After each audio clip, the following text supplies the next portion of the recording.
So I wasn't actually going to make this video, but when I saw this message here, guys, it really resonated with me. And so I thought I would give you my take on the UnlistedLeaf box break StockX situation. So we're going to talk about that in today's video. Let's go. Hey guys, my name is Mattculli and welcome to the channel. So today we are going to be talking about the UnlistedLeaf Celebrations box break that took place a couple of days ago. We'll be talking all the facts about it, including the build up to it, and then I'll be talking about my thoughts on it afterwards. And I'd actually appreciate, guys, at this point, because I do really want to get your thoughts on it, but if you could just hear me out for a little bit of this video, because there's some stuff I really want to tell you guys before it might change your opinion on some of the comments you might want to make at this point, maybe about me or maybe about UnlistedLeaf or Ando himself. So just hear me out for a little bit. So firstly, let's talk facts. So UnlistedLeaf, or Ando's, is an Australian PokeTuber or YouTuber who has well over 2 million subscribers. He's actually the biggest Pokemon YouTuber in the world. He's been making Pokemon opening videos for like 8 years and recently did his first ever box break, which was a massive celebrations box break in partnership with StockX, which was going to be a live stream on the release of Celebrations on October the 8th. This box break cost you $60 to take part in. That gave you free Celebrations booster packs, a signed card by Ando, and a chance to win some free PSA grading express service and some other giveaway stuff. There were some other potential things you could win. Now, he promoted this box break all over his social medias and all over YouTube and stuff like that, and it was obviously very successful and managed to sell out. The event then took place on October the 8th, live as advertised, and the event, when it did take place, it wasn't necessarily what a lot of people thought. Essentially, what happened is the camera started rolling, and it turned out that UnlistedLeaf was in a completely different country to where the packs were. He was in Australia, and he was watching the break along with the people that are bought into it. And the break was actually being opened by people called the Coffee Breakers, and they were all around a table, and there were 4 cameras plus some commentators, and packs were just being flown through, and it didn't turn out being what people thought. And here's actually a really good example of why it didn't turn out how people thought. I managed to find a video of a guy called Albie Peralta, who had obviously bought into this on his YouTube channel and was super excited. But just watch this clip. Honestly, it's my first reaction to this whole box break situation. When I first saw how they were doing the box break, feels a little bit disingenuous. I mean, I know they probably didn't mean for it to come out that way, but because there's 4 box breaks coming out at the same time, it's so hard to track. If you didn't have the schedule, I didn't have the schedule for the first 20 minutes, and you didn't know what your slot was, you're gonna be sitting here for the longest time waiting for your cards to come out. If you're watching on your phone like I am right now, barely see your name. You can barely tell what the letters are and what your cards are coming because they're going by so fast. I was actually gonna joke in the chat to be like, hey, slow down a bit, I need content, but I don't think they're slowing down for anyone. Maybe they have time constraints or whatever. In my personal opinion, seems a little bit poorly planned. I was expecting a little bit more. The streams that I watch are like from Real Breaking Nate and PokeRev, where it's very personal. They show each individual pack no matter how long it takes. Maybe they don't have that time. I wonder if there was communication between UnlistedLeaf and PokeBreakers on how this was going to go down, because I understand that PokeBreakers or anyone in America would be the one to handle the box break so that it's easier to send the PSA rather than Australia where Ando is from. But yeah, like, I'm not a fan of the 4 different slots and you gotta look everywhere. This is probably gonna be a short video because they're going really fast. So as you can see, the break didn't end up being what everyone was maybe hoping it was going to be. Of course, they expected him to be opening a lot of these, or all of these packs for them, and it turned out to be nothing of the sort. And that's where a lot more of the controversy ensued, and that's when the hate ensued and the abuse and stuff like that. And not long after that stream is when UnlistedLeaf actually released this this statement here, guys. I'm gonna read you over on his Instagram, and this statement is actually the reason I'm actually even making this video, because I've got a lot of things to mention about this statement, and once we've done this, We will go on to talking about my other thoughts on it, because I do believe UnlistedLeaf he's not above criticism, let's put it this way, but the abuse and hate he received is a big no-no. And yeah, just check this out. The abuse, hate, death threats, and endless threads across social media about how I am the most evil person in the world have truly ended me. Read every thread, every DM. You win, guys. I'll leave YouTube. Always was positive, had a smile for 8 years of making videos, but today I didn't even want to wake up. Just to clarify, I didn't set the price or take a % off the break, didn't have a say in how the packs were opened either. Tried to make it a little better with prizes and increasing the cards graded, but not enough, I'm sorry. For everyone who hates me for buying my car too, you'd be pleased to know it broke and I no longer own it.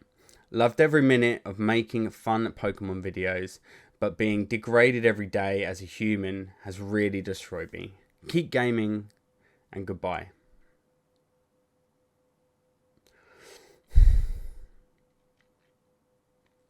There's some stuff he says there, guys, that really hits home with me and really upsets me that he's even writing this stuff, because I'm feeling his pain, because I felt so many of those things myself. And to see that people in this community have made another human being feel like they don't even want to wake up in the morning. Feel like they don't even want to wake up. Like, it's horrible to know that someone is being made felt like that by like online abuse. It really hits home, this whole thing, for two reasons. And one of those is being that I myself struggled with depression for a long time in a really bad way. And I felt all those things.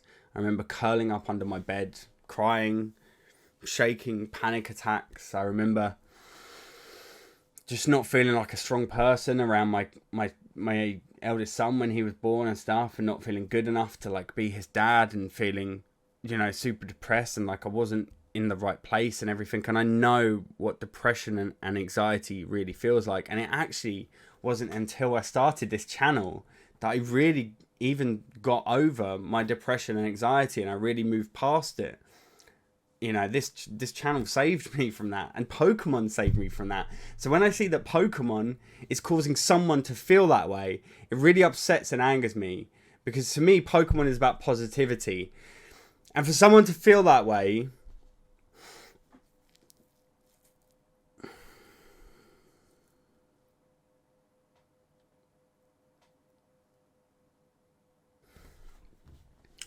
I don't want people going through the way that I felt and the way that he is now being made to be felt, especially over something that should be so positive and can bring so much good to people's lives. And it really can. And people may look at this and go, it's just Pokemon.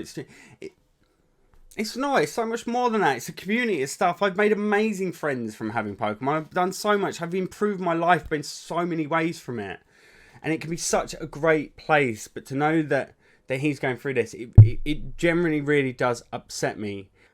Imagine he does something and you were one of these people that sent him abuse over this.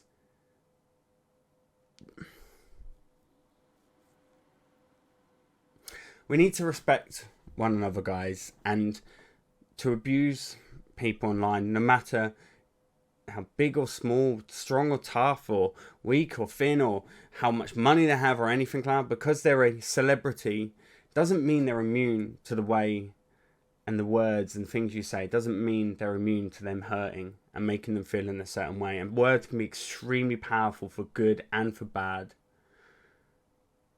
And to be talking to someone and messaging some of the things that have been said to him all over this, that really, really does upset me. Now I know, and I will say something though, he is not above criticism for what he's done. And I am going to be talking about that stuff in a minute. But criticism is different to abuse. And I hope to be able to offer constructive criticism or constructive thoughts, and not to incite any hate at all. That's not what I want to do. I do not want to incite any extra hate or anything against what you've done. I hope to explain some of the things that you did and maybe help some of you see some of it in a different light. Not necessarily for the good, but make you feel less angry about it maybe. But yeah, I just really wanted to make a strong point about that message and how powerful some of the things he said there. And remember, and don't ever forget, like, you know, this is, you know, we're in a positive community. Please keep that positivity and please be kind to others, you know, please. Okay, so let's get into my thoughts on it, guys. I'm going to kick off talking about the price. It was $60 and you got free celebrations packs plus a signed car bando and a chance to win some free PSA grading. That's extortionate amount of money. Like, I do box breaks and I love box breaks, but from any of you guys that have taken part in any of mine, I'm pretty much RRP on a booster pack. And when it comes to making profit, and I'm always very transparent, I might make 5, 10, 15, 20 quid profit on a box break. It's like next to nothing. And I put a lot of effort into my breaks. I give everyone's packs a lot of time, and it's a community thing. And I'm not against box breaks. So him doing a box break is not a problem at all. Like, he's never done one before from what I'm aware. This is like the first time he's ever done one. So I'm sure a lot of his fans were desperate to get involved in this break. But the fact that he was charging that much for me was completely wrong. And actually for a lot of people who were quite vocal, that was one of the biggest issues, was his price. Now, the only thing I would say that people were that were complaining about the price didn't buy into the break. You know, none of us sat there going, my God, that is extortionate. Where are my bank details? Let me just buy that. Another way, though, to look at his price is you could look at it, it's an event, right? So people weren't necessarily buying the packs, they were buying an opportunity to be part of an event that he's never done before. And for that extent, you could maybe go along. Like, people will pay hundreds of pounds to go and watch someone live in concert, yet you could just listen to that person on a streaming platform like Spotify for like next to nothing, right? And do it again and again and again. So you could in some way say, if they're really, really big fans of him, they don't care, they want to support him, they want to be part of this break. And if they want to spend that money, it is up to them, right? So, you know, you can sit in your fan. I personally, I don't like how much he charged for it, but I didn't buy them, and I'm not a fan wanting to buy into it. So I can't really complain too much, if that makes sense. The real issue actually doesn't lie in the price, to be honest, guys. The real issue lies in the live stream itself. For a couple of reasons. One is Ando didn't even open the packs. A lot of the people buying these packs would 100% of wanting him to open them. That was the whole reason they would have bought them, because they wanted their you know, one of their favorite YouTubers to open their Pokemon packs and to enjoy opening their packs and celebrate the cards that they pull with them.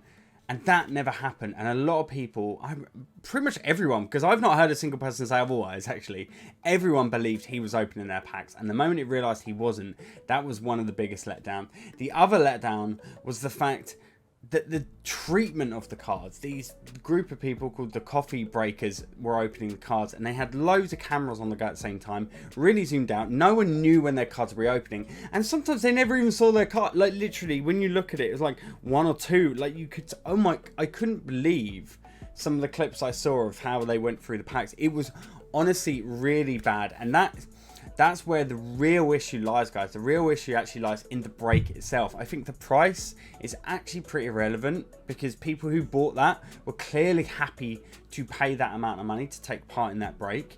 But the fact that they then paid that amount of money and then got given that service afterwards, that's where the real disappointment lies. And that's where I think there was a big naivety on Ando's behalf. I don't think he asked enough questions, did enough research. He probably got approached by StockX. They said, we'd like you to be the front man and help advertise and we want to sponsor you by StockX, we want to sponsor you, and we're going to do this stream, will you be the face of it? They probably offering a lot of money, and he just agreed and said yeah, because, well, you know, he was offered a lot of money and it's going to pay for everything he needs to do. Like, you know, it's hard. I think that's just naivety. Like, personally for me, I would want to ask a lot more questions before I get a sponsor, and I actually have done, and I've actually declined sponsors before, because it turns out the thing that I'm sponsoring is something that I really don't want to promote. So I've declined it, and that's where he needs to learn in future, and he needs to use this as a learning experience. And then once he's done that, he needs to come out, I think, and he does need to hold his head high, and apologize and explain more of the situation. I think a lot of his fans would actually really appreciate that. Obviously the message he said was very powerful and very heartfelt, but I think when the dust settles, it would be very good if he did come forward with more information for his fans to really explain what happened and maybe the background working to it all. Because yeah, I think they deserve that. The fans of his channel do, because these guys bought for a particular service, they ended up not receiving that service. So there you go, guys. There's my thoughts on it. I don't know what you think though, and I really do want to hear from you on this. Do let me know down in the comments down below what your thoughts are. Please do keep it like hate and don't make it nasty if you can. That'd be very much appreciated. We're not about it here. It can be constructive, of course, but let's just keep pretty open and free flowing conversations down there, guys. No name calling and stuff like that, but I do definitely want to hear from you. I'd also love it, guys, if you could go and show that Albie Peralta some support, because I did go and take a part of his video to put in here to show how it was going on, and actually he seems like such a great guy from this video. I think he's nearly hitting 400 subscribers. It'd be incredible if a bunch of you guys would go and head to his channel, drop a sub and say hi from Mattculli Pokemon. I'll link his video, that exact video, in the description down below, so if you want to go and watch more of it, guys. And yeah, let's see if we can get into 500 subscribers as well. I think it'd be really good to go and share some love. Other than that, guys, as always, please do stay safe, and I'll see you in the next one. Peace.